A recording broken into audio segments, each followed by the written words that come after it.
क्या क्वेश्चन है? ये एक्स वाई डायरेक्शन एक्सिस दे रखी है, वेक्टर 30 डिग्री एंगल फॉर्म कर रहा है किसके साथ? इस डायरेक्शन में। तो इसके क्या क्या कंपोनेंट आएंगे?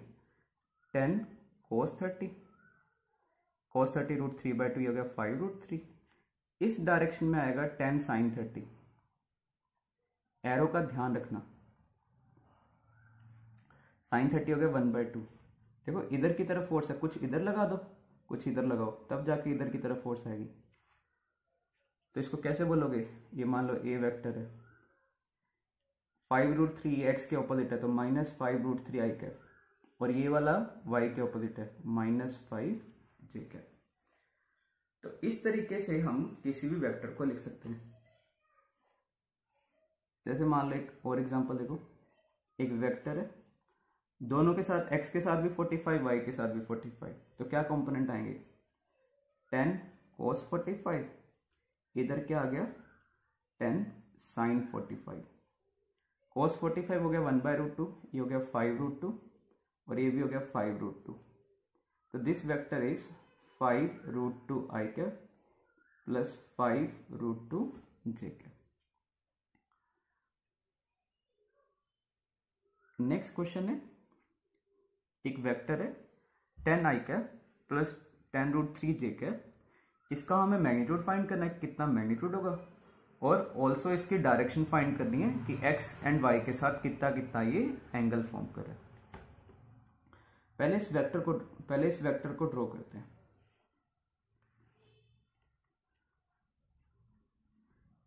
टेन √3 आई कैप, आई में 10 √3 मूव करो, जे में मूव करो 10, ठीक है, सॉरी उल्टा बना दी ना, sorry 10 I cap 10 √3 J cap.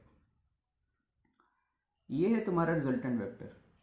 तो ए वेक्टर का पहले मैग्नीट्यूड बताओ। ए वेक्टर का मैग्नीट्यूड कितना होगा? √10 का स्क्वायर प्लस 10 √3 का स्क्वायर, √100 प्लस 300, ये हो गया √400 इज इक्वल टू 20। अभी मान लो x के साथ थीटा एंगल फॉर्म कर रहा है, tan थीटा कितना होगा? परपेंडिकुलर बाई या ay/ax √3, मतलब थीटा इज 60 डिग्री। या cos थीटा से भी ट्राई कर सकते थे। cos थीटा क्या था, क्या सिखाया था? x के साथ एंगल ax/a, या ट्रायंगल से लो 10/2 1/2, तो cos ऑफ 60 इज 1/2। यहां तक चीजें समझ आ गई? तो इस तरीके से हमें ये क्वेश्चन सॉल्व करने हैं। एक पॉइंट और इसमें, क्या पॉइंट है कि अगर तुम्हारे पास जो 10 आई कैप है, मान लो कोई वेक्टर दे दिया मैंने 10 आई कैप, इस वेक्टर का मैग्नीट्यूड कितना होगा? मैंने क्या सिखाया था? अगर एक वेक्टर को A vector is n times B vector, तो ए वेक्टर का जो मैग्नीट्यूड है वो कितना होगा? n टाइम्स बी वेक्टर का मैग्नीट्यूड। ये चीज याद है? तो ए वेक्टर इज, ये आई कैप एक वेक्टर होता है, यूनिट वेक्टर बोलते थे ना, और इसका मैग्नीट्यूड कितना होता है याद है? 1। तो अगर किसी वेक्टर 10 आई कैप, मतलब डायरेक्टली इसका मैग्नीट्यूड कितना है? 10। मान लो B vector is 5 J cap, तो इसका मीनिंग क्या है? इसकी डायरेक्शन जे की तरफ है, और बी का जो मैग्नीट्यूड है वो डायरेक्टली कितना मैग्नीट्यूड है? 5। मान लो तुम्हें कोई भी दे दिया C vector is 10 A cap, इसका क्या मीनिंग है कि सी वेक्टर का जो मैग्नीट्यूड है वो कितना है? सीधा ही 10। हमें करने की जरूरत ही नहीं है। अगर 10 ए कैप, इसका मतलब क्या है? मैग्नीट्यूड है 10, डायरेक्शन है ए वेक्टर की तरफ। जैसे मान लो सी वेक्टर, कोई भी डी वेक्टर दे दिया -5 के कैप, मीनिंग क्या है? डी वेक्टर का जो मैग्नीट्यूड है 5, और के ऑपोजिट डायरेक्शन में -k में। तो मान लो एक वेक्टर है ए आई कैप माइनस ए जे कैप, हमें ए की डायरेक्शन में एक यूनिट वेक्टर फाइंड करना है। यूनिट वेक्टर कैसे फाइंड करते थे? ए वेक्टर को उसके मैग्नीट्यूड से डिवाइड कर दो। ये रहा ए वेक्टर, इसका मैग्नीट्यूड कितना है? √1 का स्क्वायर प्लस -1 का स्क्वायर, ये कितना हो गया? Under root of 2। तो ए कैप कितना आ गया 1 I cap minus 1 J cap by root 2, या 1 by root 2 I cap minus 1 by root 2 J cap. ऐसे ये ट्राई करो खुद से। इसका मैग्नीट्यूड कितना आ गया अंडर रूट ऑफ 3 का स्क्वायर प्लस 4 का square root of 25 which is 5, और बी कैप क्या होगा, बी वेक्टर को उसके मैग्नीट्यूड से डिवाइड कर दो।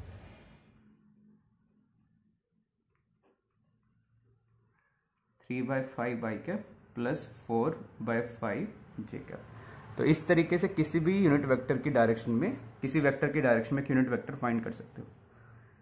अच्छा, मान लो कोई ये सी वेक्टर है 5 आई कैप, मैंने बोला इस डायरेक्शन में यूनिट वेक्टर फाइंड करो, ये तो डायरेक्टली है। कैसे? इसका मैग्नीट्यूड अभी मैंने बताया था 5, तो सी कैप क्या होगा,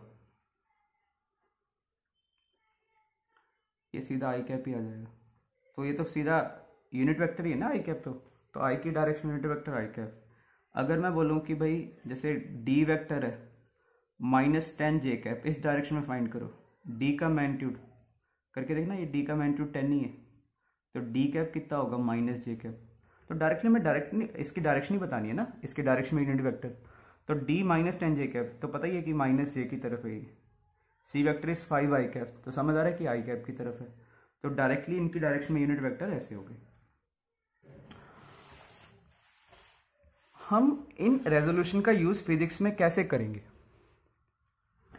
फिजिक्स में ये रेजोल्यूशन का यूज कैसे आता है?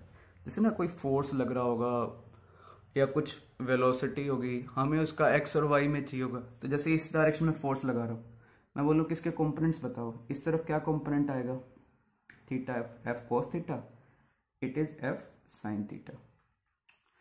जैसे ये एक इंक्लाइन प्लेन है, इंक्लाइन समझ आता है, जैसे ये किसी एंगल पे रख दिया ये ऐसे, और इस पर कुछ प्लेस कर दिया, ऐसे नीचे आता है ना ऐसे, तो इंक्लिनेशन कुछ पहाड़ी टाइप है, ऐसे पहाड़ी रखी हुई है तो ऐसे नीचे आ रही है, तो इस पे ना एक फोर्स लगता है वेट का। अब मुझे ये बताओ, जो वेट है वो स्केलर क्वांटिटी है वेक्टर क्वांटिटी है? Weight is a vector quantity, क्योंकि फोर्स होता है weight m into g. Direction किधर होती है, नीचे, वर्टिकली डाउनवर्ड, ग्रेविटी जहां पे एक्ट करता है इस पे, तो इस पे वेट एक्ट कर रहा है। अब मैंने बोला कि find resolution of weight along the incline and perpendicular to the incline. इस वेट के कंपोनेंट्स फाइंड करने हमें, एक तो इस डायरेक्शन में, एक इसके परपेंडिकुलर डायरेक्शन में।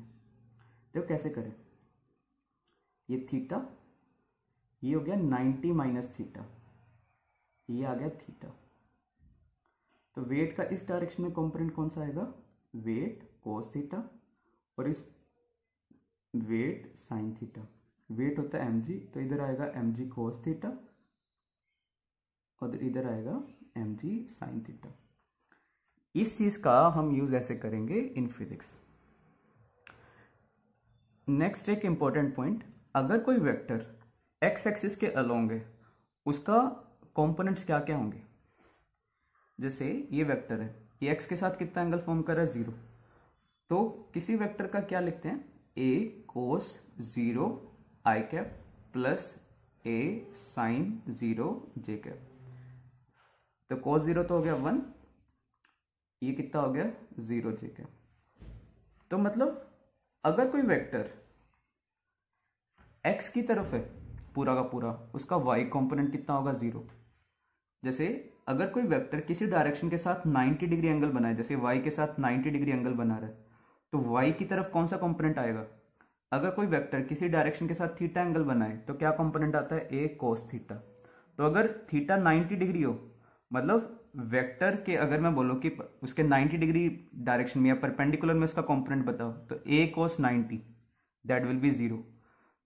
तो कोई भी वेक्टर, मान लो a वेक्टर इधर है, तो इसका परपेंडिकुलर डायरेक्शन में कंपोनेंट कितना होगा, 0।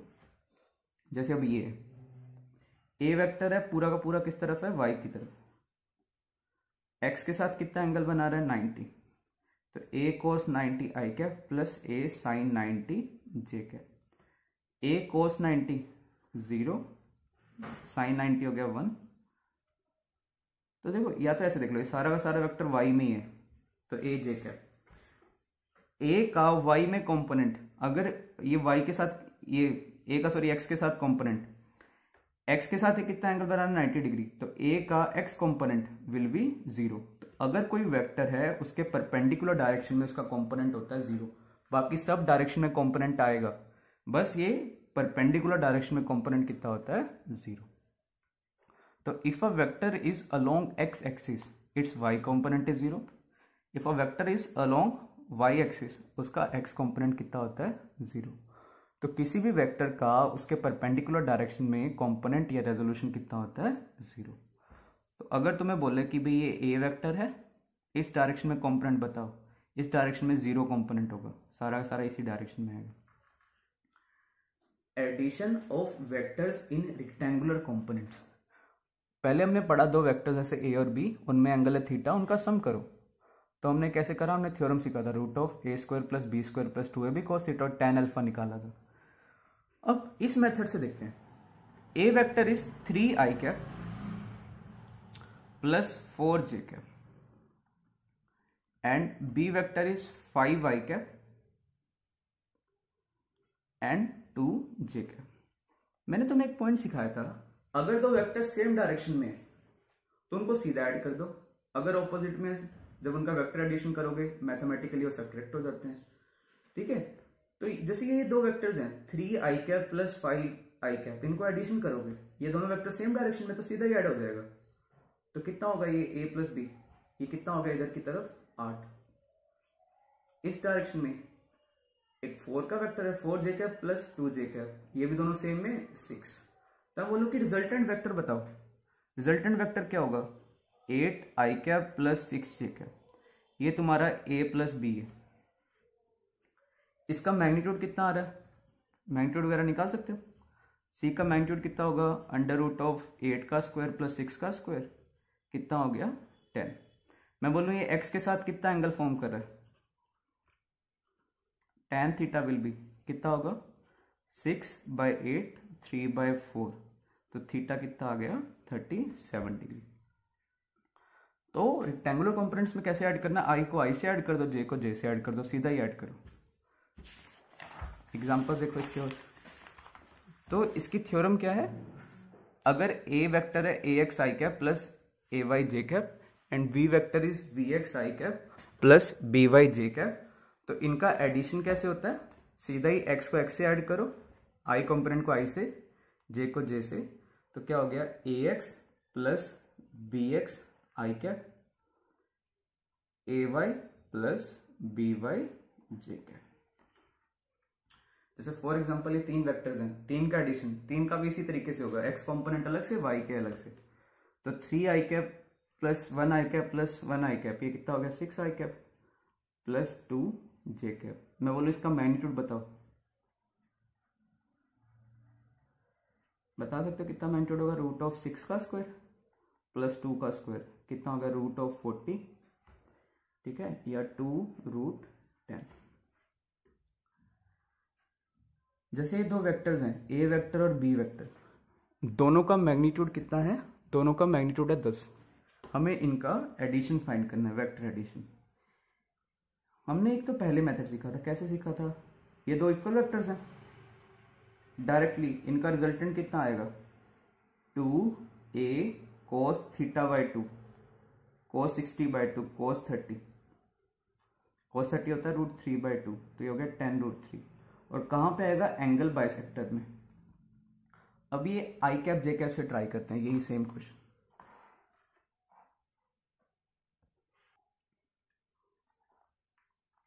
ये x ये y, ये मान लो a वेक्टर है, ये b वेक्टर है। a वेक्टर कितना हो गया, देखो a तो सारा का सारा x में ही है, तो सीधा ही 10i कैप, y में कितना कंपोनेंट होगा इस वेक्टर का 0। b वेक्टर इस ये x के साथ कितना एंगल बना रहा है 60 डिग्री, तो s तरफ कौन सा कंपोनेंट आएगा 10 cos 60, cos 60 इज 1/2, तो कितना हो गया 5, और इस डायरेक्शन में हो गया 10 sin 60, ये कितना हो गया 5√3, तो it is 5i cap plus 5√3j cap. तो x वाले सीधा ऐड कर दो, ये सेम डायरेक्शन में 5 और 10, तो कितना हो गया 15i कैप, और इस साइड सिर्फ ये कितना है 5√3 जे कैप, बिकॉज ये तो 0 है जे कैप में। अब इसका मैग्नीट्यूड, अगर कोई मैग्नीट्यूड ट्राई करना चाहे कितना होगा, √15 का स्क्वायर प्लस 5√3 का स्क्वायर। 15 का स्क्वायर होता है 225, 5√3 का स्क्वायर होता है 75, ये √300 या 10√3। मैं बोलूँ इसका एंगल बताओ क्या है, ये 15 i cap 5√3 j cap. tan phi कितना होगा, tan theta will be perpendicular by base 5√3 by 15 कितना आ गया 1/√3, तो मतलब थीटा कितना आ गया 30 डिग्री। तो ये दो मेथड है, किसी भी मेथड से ट्राई कर सकते हो। जैसे नेक्स्ट है 10 और 5, इनका वेक्टर सम करना है। पहले इसको रेजोल्यूशन करो। एक्स डायरेक्शन में कितना आ रहा है 10 cos 37, cos 37 इज 4/5, तो ये कितना हो गया 8। इधर आ गया 10 sin 37, sin 37 होता है 3/5, ये हो गया 6। 5 के कंपोनेंट इस डायरेक्शन में 5 cos 37, ठीक है, cos 37 इज 4/5, और इस साइड आ गया 5 sin 37, sin 37 इज 3/5। देखो हमने इसको पहले तो रेजोल्यूशन कर लिया। इस डायरेक्शन में कितना है 8, इस डायरेक्शन में कितना है 3, इस डायरेक्शन में 6, और एक इस डायरेक्शन में आया था 4। एक्स वाले अलग से ऐड करो, वाई वाले अलग से ऐड करो, तो ये दोनों ऑपोजिट में 5, ये कितना हो गया 10। तो नेट वेक्टर कितना आ गया इन दोनों का सम 5 i cap plus 10 J cap. एक क्वेश्चन ट्राई करते हैं। क्या कह रहा है, resultant of 2 vectors is 5√3 and make angle 30 degree with one vector and 90 degree with other, find magnitude of the 2 vectors।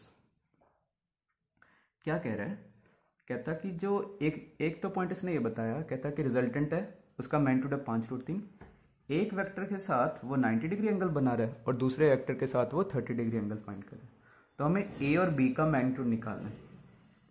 कैसे करें, एक तो किसी भी साथ एंगल का यूज करो। मान लो बी के साथ ये 30 डिग्री फॉर्म करे तो tan बीटा वाला फॉर्मूला लगा दो, या ए के साथ तो ए से प्रेफर करते हैं। मान लो ए के साथ फॉर्म करे tan 90, tan 90 कितना होगा b sin थीटा, ये टोटल कितना एंगल होगा, इसके साथ 90 इसके साथ 30, टोटल मतलब इन ए और बी में कितना एंगल है 120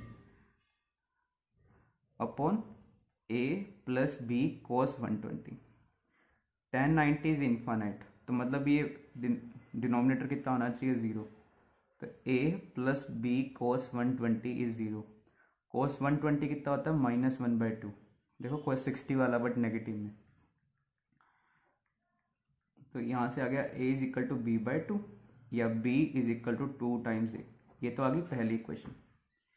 सेकंड, जो रिजल्टेंट है, रिजल्टेंट का फॉर्मूला क्या होता है, √a² plus b² plus 2ab cos theta.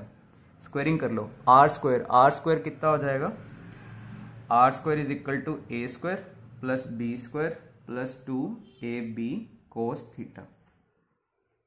r का कितना वैल्यू दिया हुआ है क्वेश्चन में, r का उसने मैग्नीट्यूड दे रखा है 5√3, तो 5√3 का square 75 is equal to a², b को फिल कर दो 2a का स्क्वायर हो गया 4a² plus 2 into a into 2a cos 120 होता है -1/2। तो कितना आ गया देखो, a² plus 4a² minus 2a², तो 3a² is equal to 75, a² आ गया 25, दैट इज a का वैल्यू कितना है 5 और b का वैल्यू इससे कितना आ जाएगा 10। इसी का एक अल्टरनेट मेथड सिखा रहा हूँ, ठीक है, जो हमें काफ़ी हेल्पफुल रहता है। क्या मेथड है,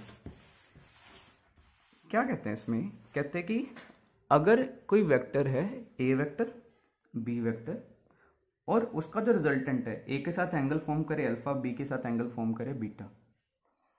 अभी तक जो हमें क्वेश्चन दिए होते थे, हमें क्या होता था, ए का मैग्नीट्यूड बता देता था, बी का, बीच में इनके एंगल बता देता था कि कितना एंगल है, और हमें आर निकालना था, अल्फा निकालना था। ऐसे आते हैं ना क्वेश्चन कि जैसे ये एक वेक्टर है 5 यूनिट का, मान लो दूसरा कोई वेक्टर है 10 यूनिट का, दोनों में एंगल है 60, रिजल्टेंट फाइंड करो और एंगल बताओ कि इसके साथ कितना एंगल आ रहा है, इसके साथ कितना आ रहा है। अगर कोई क्वेश्चन ऐसा आ जाए तुम्हें रिजल्टेंट बता दे या ये बता दे कि रिजल्टेंट ए के साथ कितना एंगल फॉर्म कर रहा है, बी के साथ कितना एंगल फॉर्म कर रहा है, ऐसे केसेस में जो मेथड अब मैं बताने लगा हूं ये मेथड काफी हेल्पफुल रहता है। क्या मेथड है ये? अगर ये बताओ, मैंने तुम्हें एक चीज समझाई थी, अगर कोई वेक्टर एक्स डायरेक्शन में उसका वाई कंपोनेंट कितना होगा 0, तो अगर तुम्हारे पास, मैंने बोला कि रिजल्टेंट इसी डायरेक्शन में, सिर्फ इस डायरेक्शन में, मान लो इसी को मैं एक्स ले रहा हूं, तो रिजल्टेंट का सिर्फ जो कौन सा कंपोनेंट आना चाहिए, एक्स कंपोनेंट आना चाहिए, वाई कंपोनेंट कितना होना चाहिए, 0 होना चाहिए। अगर वेक्टर रिजल्टेंट इस तरफ है तो उसके परपेंडिकुलर डायरेक्शन में इसका कंपोनेंट कितना होना चाहिए, 0। ये रिजल्टेंट ए और बी का है। ए का इस डायरेक्शन में देखो कंपोनेंट लो, ए का इस डायरेक्शन में कंपोनेंट कितना है, ए कोस अल्फा, इसके परपेंडिकुलर डायरेक्शन में ए साइन अल्फा, बी का इस डायरेक्शन में कंपोनेंट है b cos alpha cos beta, इस डायरेक्शन में बी साइन बीटा। जैसे मैं तुम्हें बोलूं कि भाई यहां पे ये ब्लॉक है, इस साइड इसके फोर्सेस आ रहे हैं 5 और 10, इस डायरेक्शन में 2 न्यूटन का फोर्स है और इस डायरेक्शन में कुछ एफ फोर्स है, और मैंने बोला कि रिजल्टेंट सिर्फ इसी डायरेक्शन में है, क्या करोगे? तो रिजल्टेंट अगर इस डायरेक्शन में आ रहा है, नेट फोर्स इस डायरेक्शन में आ रहा है, तो परपेंडिकुलर में नेट फोर्स कितना होना चाहिए, 0। मतलब ये वाला फोर्स कितना लगाना पड़ेगा, 2, तो इस साइड तो कट गया, और नेट रिजल्टेंट कितना बच गया, 5 + 10 15। तो ऐसे ही यहाँ पे है, अगर मैं कह रहा हूँ ये दो वेक्टर्स का जो रिजल्टेंट है, नेट फोर्स इस साइड आ रहा है या नेट रिजल्टेंट इस साइड आ रहा है, तो उसके परपेंडिकुलर डायरेक्शन में नेट कितना होना चाहिए, 0।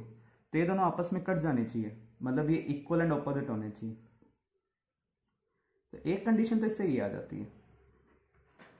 दूसरा कंडीशन क्या है, ये दोनों वेक्टर्स मिलके क्या फॉर्म कर देते हैं, resultant.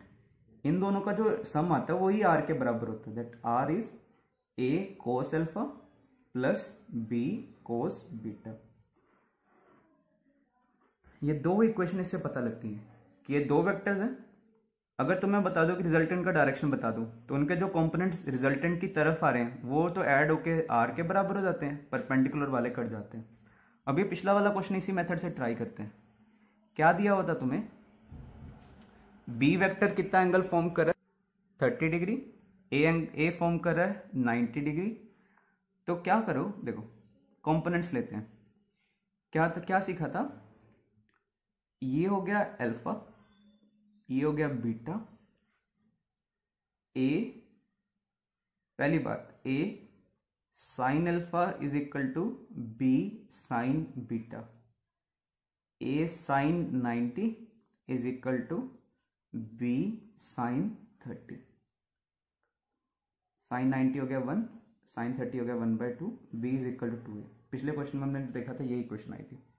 Second equation, R is equal to A cos alpha, A cos 90 plus B sine beta.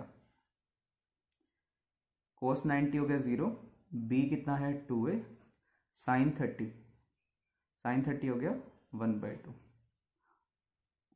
ठीक है, और सॉरी यहाँ पे cos 30, A cos alpha plus B cos beta, और रिजल्टेंट कितना दिया होता है 5√3। तो 5√3 इज इक्वल टू √3a, ए कितना आ गया 5, और इससे बी कितना आ गया 10। यह देखो एक और तरीका, मेथड तो यही है, इसको रिप्रेजेंट कैसे कर सकता हूं मैं। ये ए वेक्टर है, ये आर है, ये बी है, ठीक है। बी का इस डायरेक्शन में आर की तरफ कौन सा कंपोनेंट आएगा, बी कोस 30। इस डायरेक्शन में कौन सा कंपोनेंट आएगा, बी साइन 30। ए का इस डायरेक्शन में कौन सा कंपोनेंट आएगा, ए का परपेंडिकुलर डायरेक्शन में कंपोनेंट 0, इस डायरेक्शन में ए ही है। तो मैंने तुम्हें बताया था कि रिजल्टेंट के परपेंडिकुलर कंपोनेंट कट जाने चाहिए, तो a is equal to B sine 30 या b/2। और r की डायरेक्शन में जो कंपोनेंट्स आ रहे हैं, कौन सा कंपोनेंट है, b cos 30 है सिर्फ, वो किसके बराबर होगा, r, क्योंकि a का तो कोई कंपोनेंट है ही नहीं। cos 30 कितना हो गया, √3/2, r कितना है 5√3, तो यहाँ से b का वैल्यू कितना आ गया 10 और a का वैल्यू कितना आ गया 10/2 विच इज 5। इसी मेथड पे एक और देखो, find the magnitude of a and b, दो वेक्टर्स है a और b, ठीक है, आपस में कितना एंगल है 60 और 60 और r के साथ r है 10। हमें इसमें a और b का मैग्नीट्यूड निकालना है। क्या आएगा, इस तरफ a cos 60, इस तरफ हो गया a sin 60, b का इस तरफ b cos 60 और इस तरफ हो गया b sin 60। a sin 60, एक तो ये तो कट जाने चाहिए, a sin 60 is equal to b sin 60, तो इससे क्या आ गया a is equal to b। Second equation, ये वाले कंपोनेंट्स का सम r होना चाहिए, तो r is equal to a cos 60 plus b cos 60 और b तो a के बराबर ही है, तो ये a/2 और b भी a रख दिया, cos 60 हो गया 1/2, r है 10, तो a इज इक्वल टू 10 और b भी इतना ही आ गया। एक डायरेक्टली भी सोच सकते थे, मैंने तुम्हें समझाया था कि भाई अगर कोई वेक्टर है, रिजल्टेंट जो भी वेक्टर छोटा है उसके साथ बड़ा एंगल फॉर्म करता है और जो बड़े मैग्नीट्यूड का उसके साथ स्मॉल एंगल। अगर ये दोनों बराबर हैं एंगल, रिजल्टेंट a के साथ भी 60 बना रहा है, b के साथ भी 60 बना रहा है, तो इससे एक तो चीज हमें समझ आनी चाहिए, ये दोनों बराबर है। और दो वेक्टर्स अगर 120 डिग्री पे हों तो उनका रिजल्टेंट भी सेम मैग्नीट्यूड का आता है, तो इससे मुझे डायरेक्टली भी पता लग जाता है a 10 b 10।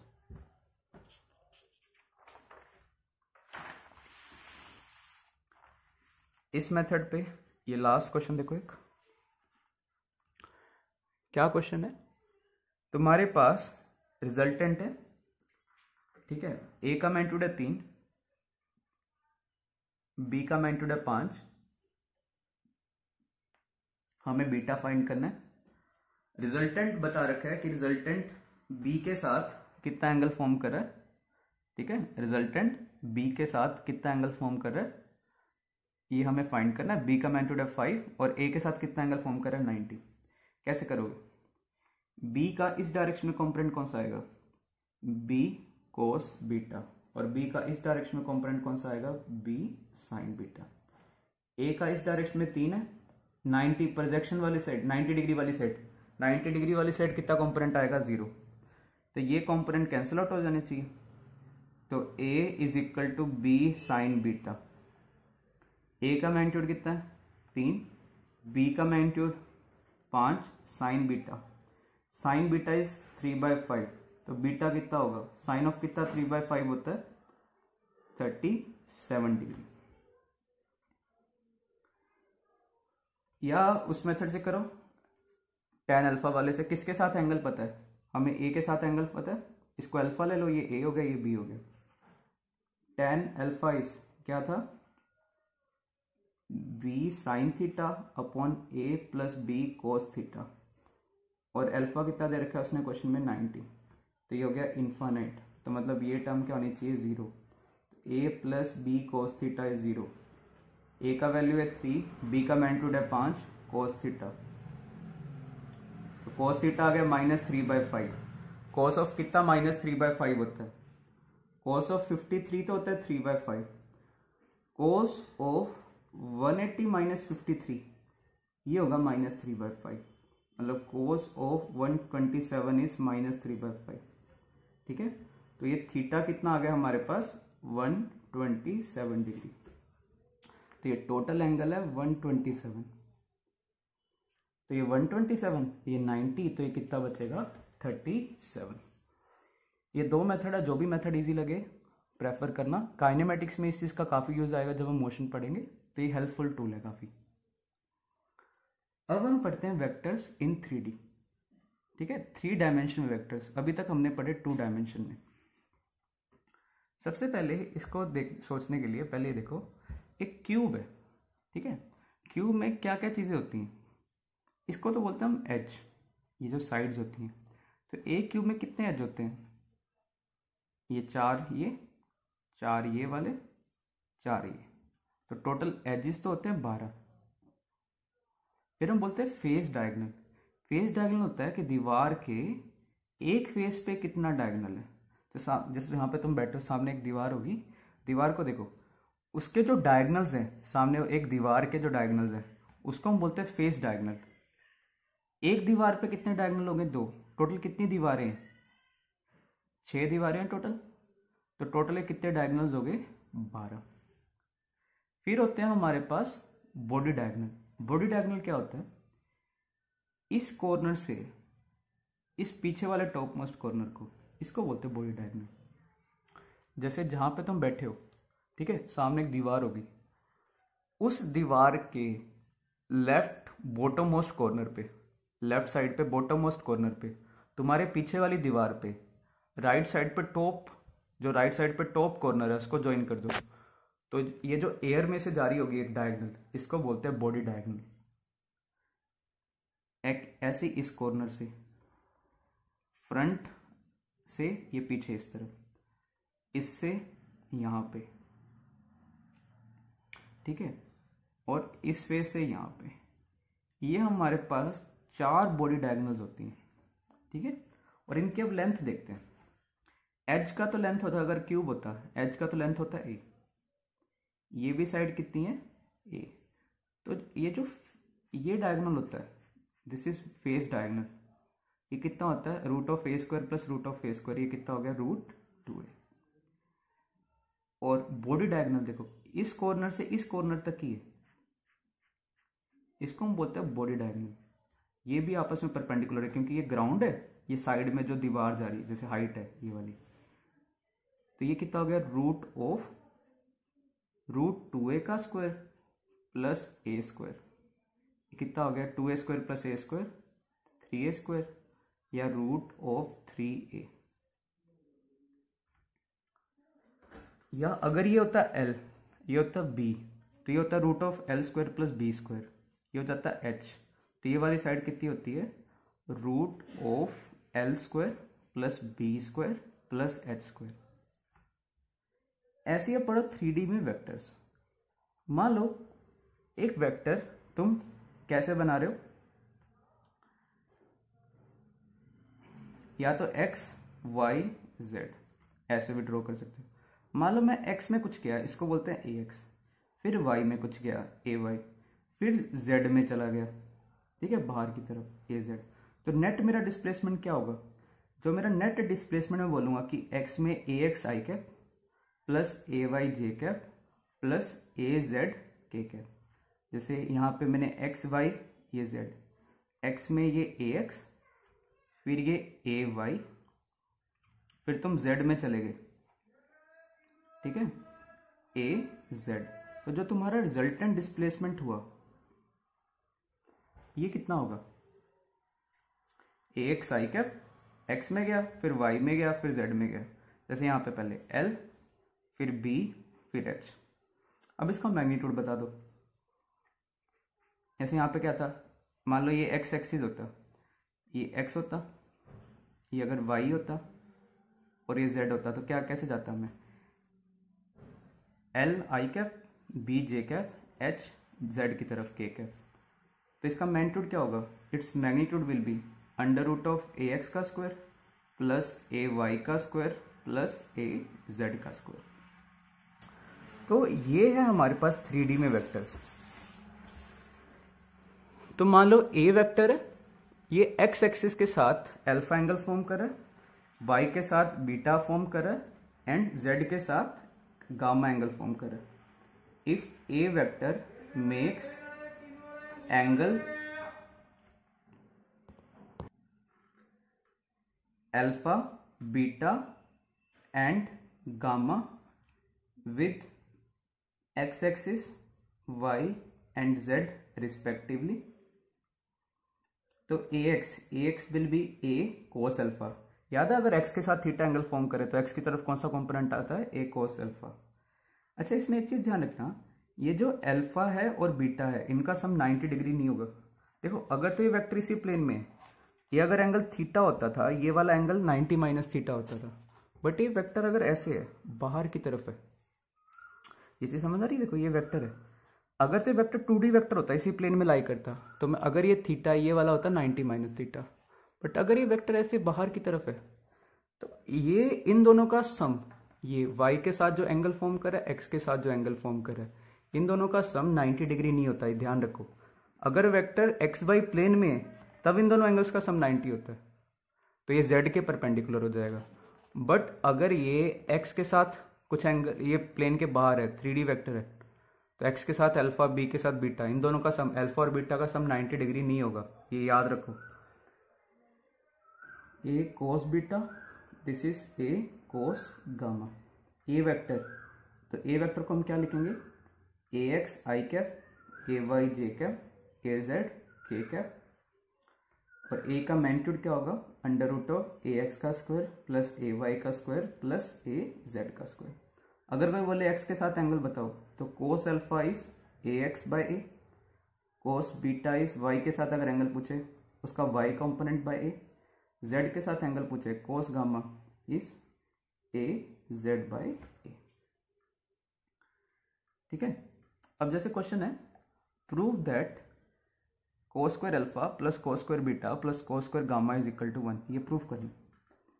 इस चीज से प्रूव करो, a का magnitude a is equal to under root of ax क्या था, a स्क्वायर, ax था a cos अल्फा, तो ax का square a square cos square alpha, ay square a square cos square beta, az square, ठीक है, az square a square cos square gamma.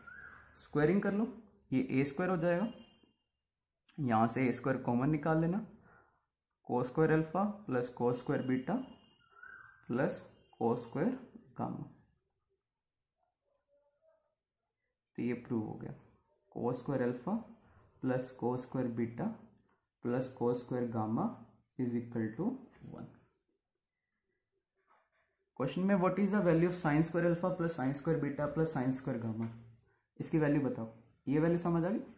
और एक theorem क्या होता है, sine square theta plus cos square theta कितना होता है, 1 होता है ना। तो cos स्क्वायर थीटा को क्या रख सकते हो, 1 माइनस साइन स्क्वायर थीटा। तो इसको देखो प्रूफ, इसका वैल्यू निकालते हैं। हमें पता है cos square alpha plus cos square beta plus cos square gamma, इसका वैल्यू कितना है 1। cos स्क्वायर अल्फा को रख दो 1 माइनस साइन स्क्वायर अल्फा, ये हो गया 1 माइनस साइन स्क्वायर बीटा, और ये हो गया 1 minus sine square gamma is equal to 1। तो sine square alpha plus sine square beta plus sine square gamma, ये कर लोगे सॉल्व, इसका वैल्यू आ जाएगा 2। ये प्रूव कर लेना। इसका यूज देखते हैं, क्या कहता है, a vector makes 60 degree with x axis and 60 degree with y axis, what is the angle with z axis. कैसे निकालें, इस इक्वेशन का यूज करो।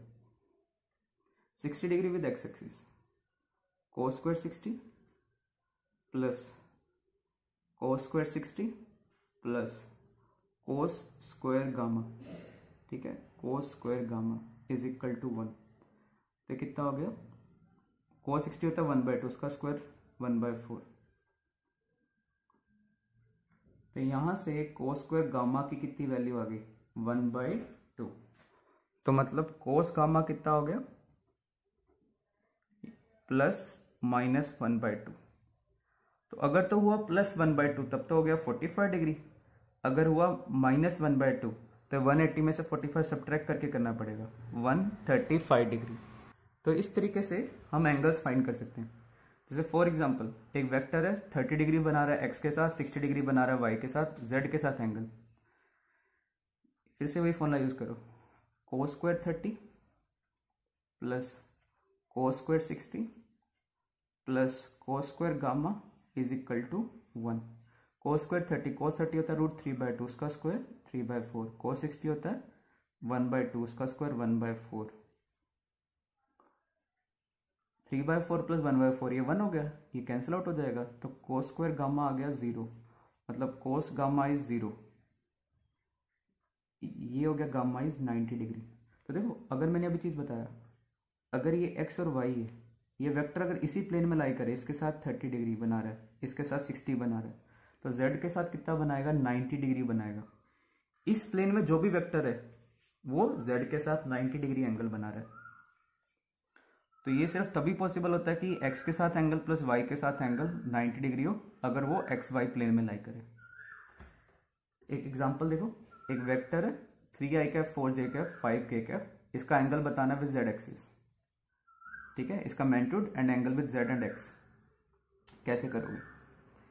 a का मैग्नीट्यूड कैसे करना है, रूट ऑफ ax का स्क्वायर प्लस ay का स्क्वायर प्लस az का स्क्वायर, ये 25 प्लस 25 50 रूट ऑफ 50, ठीक है, या 25 इंटू 2 का रूट, ये हो गया 5 रूट 2।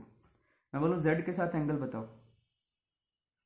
तो cos gamma is a z by a, 5 root 2 by 5, sorry 5, a z कितना है 5 और a कितना है 5 रूट 2, तो कितना आ गया 1 बाई रूट 2, तो गामा कितना आ गया 45 डिग्री। अगर ऐसे मैं बोलूँ कि भाई x के साथ बताओ, तो कोस अल्फा क्या होता है ax बाई a, ax कितना है 3 और a कितना है, क्या तुम्हें पता है कोस ऑफ कितना 3 बाई 5 रूट 2 होता है? नहीं। तो क्या करा करो, ऐसे आंसर को ना हम कैसे छोड़ देते हैं, alpha is equal to cos inverse of 3 by 5 root 2।